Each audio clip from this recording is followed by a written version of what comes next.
City Center Radio. It is episode 270, and I am your host, Christian Sayer. Today is Monday, July 1st, 2024.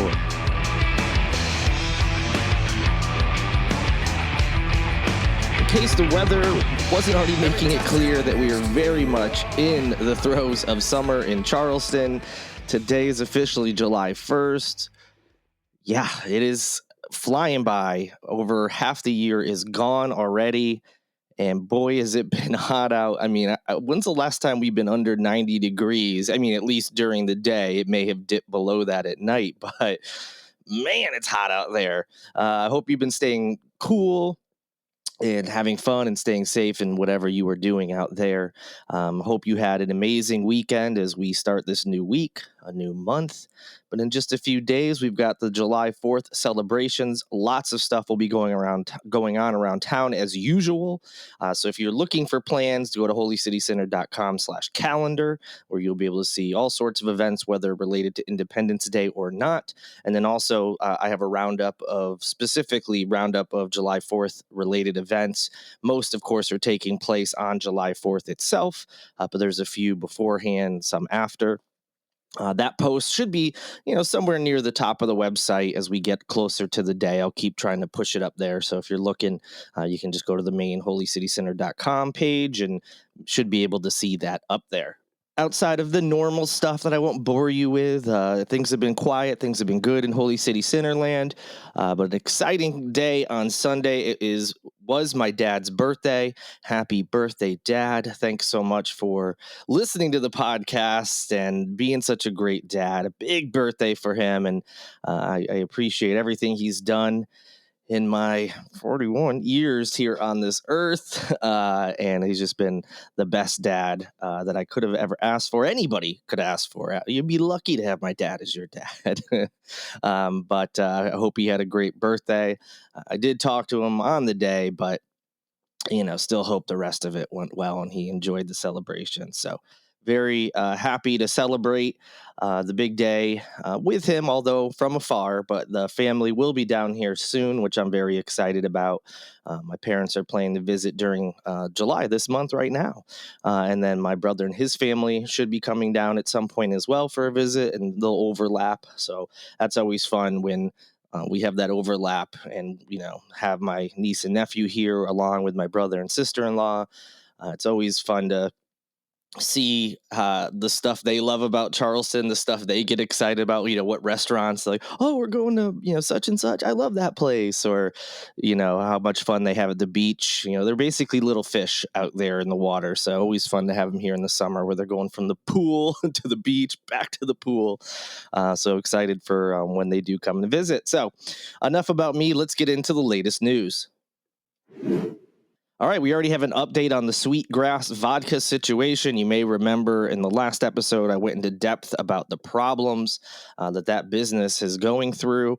It seems to be a lot of self-inflicted wounds that they're going through. But in any event, there's been some updates. This is coming from the Post and Courier, who originally reported on all the troubles that this business has been dealing with over the last few months. But really, it seems like problems that have been compounding for multiple years.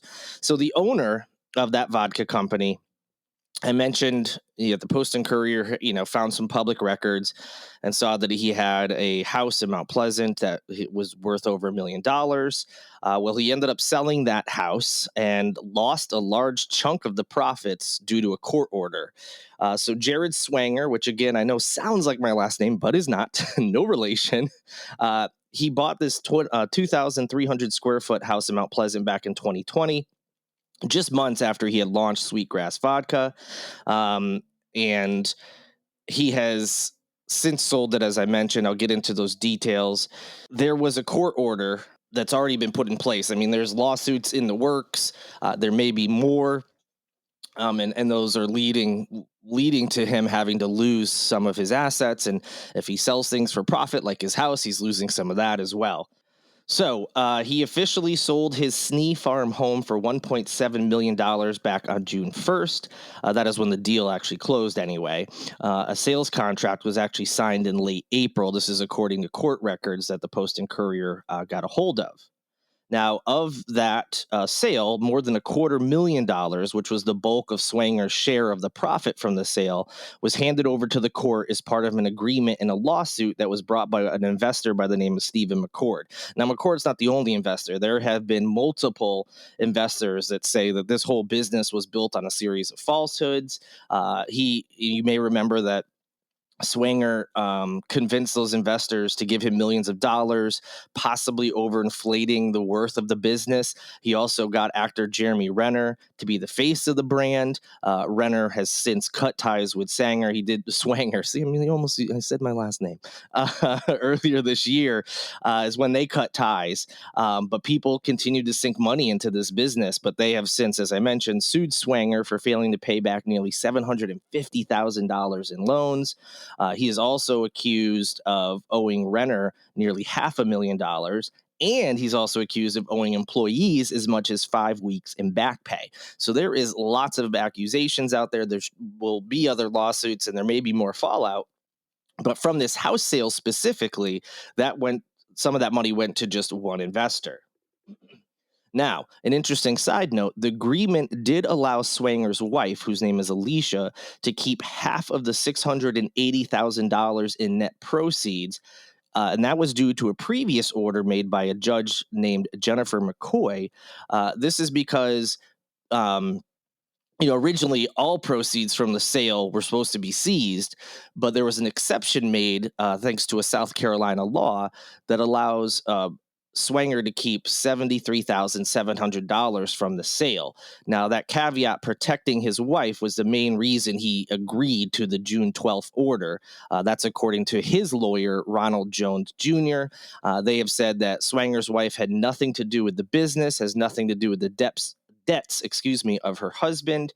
And so that is why they were able to keep some of the profit, specifically for her. Now, obviously, they're a married couple, so assuming things are still fine in their marriage, despite what's going on in these circumstances, there's still money going to this family, So again, assuming they're together and all that, this is still money that goes into his pocket, but legally and officially it's supposed to go to her because the lawyers claimed, and then apparently it was agreed upon by the other side and they signed off on it, that the wife shouldn't have to pay for the debts of her husband. Now, in addition to this, Swanger has been selling off furniture from his house. He's been selling it on a Facebook page for like the HOA of that Snee Farms neighborhood he lives in. So he's been selling office equipment and things like that as well. So obviously just trying to get some money, because he's going to be owing at least right now one investor, but likely others if these lawsuits go forward and all these accusations are true. Now, some other stuff that I talked about in the last podcast, which I said, well, I've been hearing, there's been talk, but it hasn't been officially reported on. Well, some of those rumors have now been officially reported on and confirmed by the Post and Courier. So in addition to the financial issues, apparently there were some other shady things going on about the vodka itself. So this was supposed to be a craft vodka. Swanger and his team said it was made from locally sourced potatoes. And it came from his wife's family, who had this old Polish recipe for vodka, apparently. But it turns out that the vodka was actually a watered down version of alcohol that was made elsewhere. He also claimed the vodka was made in Charleston at this distillery, and none of this appears to be true. So the alcohol was made somewhere else, the vodka. They got the vodka, watered it down. And in addition to that, the farm where Swanger claimed he bought the potatoes from confirmed that they never sold him any potatoes and that they haven't even had a potato crop in 2 years. So all of that was a bunch of BS as well. So not only was he allegedly and apparently, based on these lawsuits and how things are playing out so far, maybe overinflating the value of the business, tricking investors by using whatever means he did to get these investments. And now also the vodka was not at all what he said it was. So those investors, as I said, they've claimed they never got their money back. Swanger never provided them with any annual tax forms that the IRS requires for business partnerships. And then, as I referenced back on June 14th, a judge ruled in favor of South Carolina Federal Credit Union in one of 4 outstanding lawsuits against Swanger that stated he owed $26,000 plus on a defaulted loan. He was also ordered to pay the credit union's legal fees. Court records showed that the loan was repaid as of June 25th. Now, other lawsuits claim he still owes $37,000 on his bottling equipment and over $113,000 as part of another unpaid loan. Going back to just more problems with the business, the lounge has been closed since April, when Swanger was booted out of the company's space, which is located in the refinery, this newish building at 1640 Meeting Street Road on the Upper Peninsula. He was booted for failure to pay rent. Now, this part I didn't realize it. They were booted out in April, and he continued to host parties at the lounge until until that time, even though his liquor license had been revoked in March. So he was still holding parties up until the eviction, despite the fact their liquor license had been revoked. So just another, like, are you kidding me, dude? Like, just more and more that comes out. You're seeing how poorly this business was run. He also apparently failed to pay state income taxes in 2020, 2021, and 2022. So this story, which had been kept under wraps for whatever reason, people weren't really aware of it. Post and Courier did some digging, and the more they look into it, the more we're realizing just how, I mean, I don't know what else to call it, but fraudulently this business was run. And I know some of these accusations, I have to say allegedly, even though it's being reported on by the Post and Courier, even though they are seeing these things in documents. The only thing that's not allegedly is any lawsuits, that have already gone through and he is paying back those, just like a court case. It's basically saying, hey, you agreed to this, you signed this, so you are saying you owe this money or you did this wrong. But there, some of this stuff is still to be worked out. But boy, I mean, just based on what we know so far, it's hard to imagine any of this is inaccurate. Now, I will note, that sadly, this family has had to go through a personal tragedy during this time frame as well. So yes, there's these professional failures, and although it may be hard to have sympathy if you believe that these things were perpetuated as a fraud, but there was a personal tragedy that happened just this month or last month, and so for June. Their 16-month old, son fell into the family's backyard swimming pool at that house we mentioned in Mount Pleasant, and the son nearly drowned.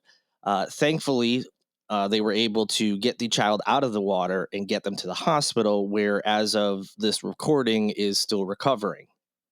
Now, Swanger and his wife were both home at the time when the child was found unresponsive in the water. This is according to a police incident report. The police are still investigating and really haven't provided any further details, and have even refused to release records related to the incident. So who knows how that's all going to play out. The infant was taken to East Cooper Medical Center and then the pediatric critical care unit at MUSC Sean Jenkins Children's Hospital. And the child was still there as of the Post and Courier story and as of this recording. So hopefully the child makes a full recovery. Like I said, not a lot of details. And whatever you may think about the business failures and issues there, certainly this is a tragedy for the family that hopefully the child will make a full recovery from. So they are going through a lot, obviously. And again, the business stuff seems like it may have been a self-inflicted problem, but nonetheless. So that is the latest on the Sweet Grass Vodka drama. As there are more updates, I'll be sure to provide them. All right, so we haven't talked about politics in a little bit. After the runoffs and everything, we have some more details about who won and what that means. But the biggest thing is that 3 Republican state senators who filibustered an abortion ban have lost their primary elections. It's official now that the runoffs are over. Those 3 are Katrina Shealy, Sandy Sen, and Penry Gustafson. They lost to 3 male candidates and were among a bipartisan group of 5 women state senators who had filibustered a near total abortion ban. They ended up being nicknamed the Sister Senators. We've talked about them before. As a result of their effort, they were even chosen last year to receive the John F. Kennedy Profile and Courage Award. So, they bucked what the party wanted. They stood up for what they believe was right. They filibustered the near total abortion ban, and they're rewarded they were primaried. And this was, a coordinated effort by the other Republicans to try to get them out. So obviously, in addition to finding someone they felt could be good to primary them, money was poured into those, candidates as well. And whether obviously the voters still made the ultimate decision, but it was certainly being pushed by the party at large.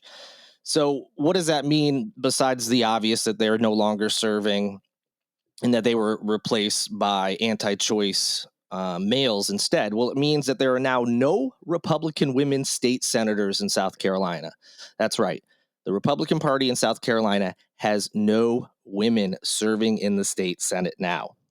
So take that for what it is, and draw your own conclusions. But that is the biggest story, I think, coming out of our local primary elections that we had here.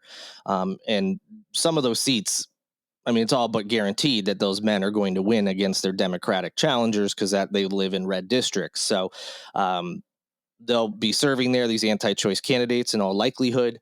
But again, regardless, the GOP will have no state senators that are women, at least until their next round of primaries happen in a couple years. Still in the politics world, the State Department of Education here in South Carolina is officially implementing a new regulation that determines what materials are allowed in schools here in the Palmetto State. Specifically, this is a regulation as it relates to reading materials, and it's become one of the most restrictive censorship laws on school libraries in the United States just by going into effect.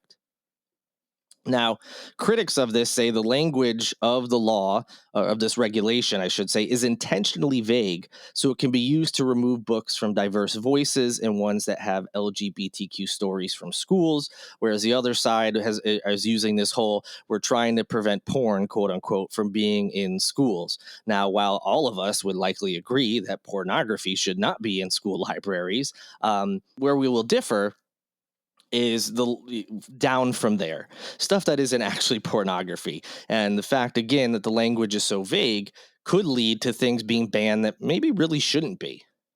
Now, this new regulation allows the Department of Education to have the final say in local disputes over what books are appropriate in school libraries, book clubs, and classrooms.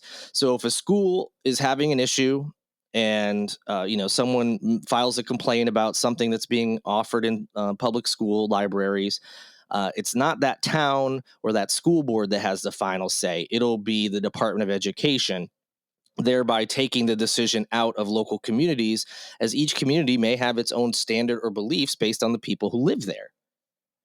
So the department said that they introduced the regulation to provide clarity statewide on the selection process for instructional materials in schools. They also said they're dealing with an increasing amount of challenges regarding whether materials are age appropriate or not. We've talked about this a little bit. This is going on around the country. There is a coordinated attack on books in schools, but specifically, again, it's LGBTQ, it's any minority. It's an attempt to silence these things that make other people uncomfortable or don't fit a religious agenda or whatever it may be. So, specifically, the regulation prevents material that includes descriptions or visual depictions of sexual conduct, quote, as defined in South Carolina, end quote.